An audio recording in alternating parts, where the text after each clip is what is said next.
Yeah, my chap's Martin here from Free Radio Swindon. Sorry, I caught a bad one there. Yeah, this is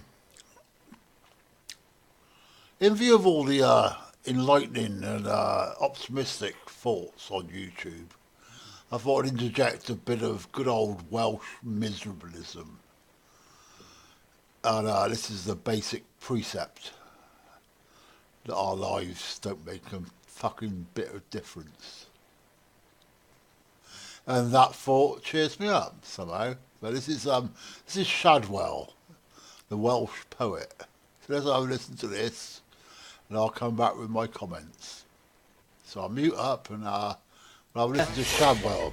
I thought I'd do a poem about animals this week, so I went to the zoo and walked up to the man and said, "Where's all the animals then?" And he said, "I don't know, this is Halford's."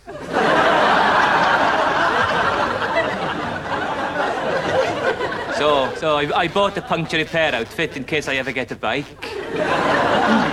But then when I got to the real zoo, I'd spent all my money, but just then, as luck would have it, a big dog came by and bit me quite badly. Yes, and its owner gave me £5 not to tell the police, so in I went, and I went up and I wanted to know, what's the most interesting animal to look at? And the man said, "Oh, well, I should have a look over there, that one's extinct."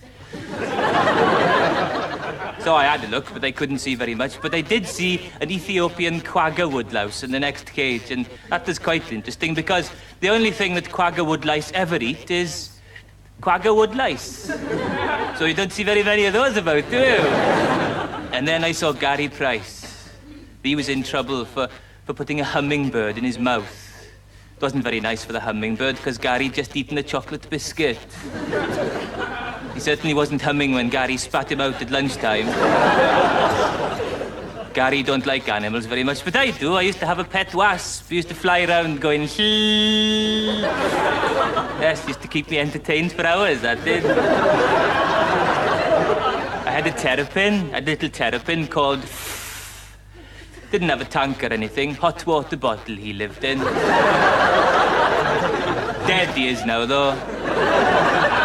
The hard water made him go all furry, you know. Oh, I still got a little dog, though. A nice little Llanelli terrier called Pedwar. He's a bit wild when we had him, but Uncle Pob house-trained him with a big stick, and now he's so tame he never moves at all. Anyway, back at the zoo, I thought, well, better have a look at the monkeys, because after all, they are descended from us. So... they popped along to the monkey house.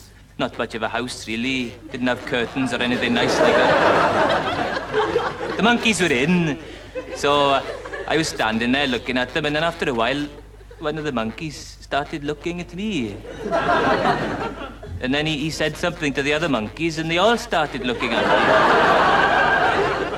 And then they came over to where I was standing, and the chief monkey put his paw out and put something in my hand. And I looked down, and there was 10 pence.